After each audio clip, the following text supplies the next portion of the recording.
Attention, là où vous mettez les pieds.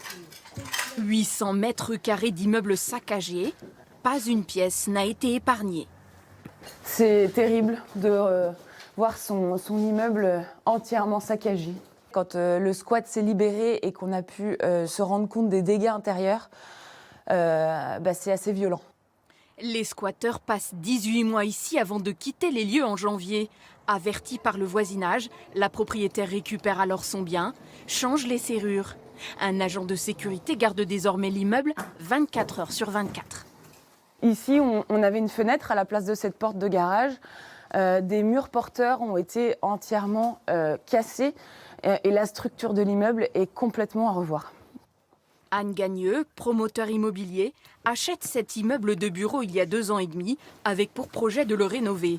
Entre-temps, plusieurs squatteurs s'installent. Aujourd'hui, 2 d'entre eux attaquent la propriétaire en justice. Ils estiment avoir été expulsés avant la date autorisée. Ils portent plainte contre nous d'avoir repris possession de notre immeuble avant la date censée d'expulsion qui est le 31 mars. Sur cette assignation en justice, l'un des plaignants exige de pouvoir accéder à son domicile, un logement remis en état et 5 000 € de dommages et intérêts. Contactée, l'avocate des plaignants n'a pas donné suite à notre demande d'interview. Les voisins, soulagés du départ des squatteurs, craignent de les voir revenir si la justice leur donne raison. Violence, bruit, la situation était devenue infernale. C'était la fête. Qu'est-ce qu'ils vous ont dit justement? Exactement, la musique à fond jusqu'à l'aube, les bagarres.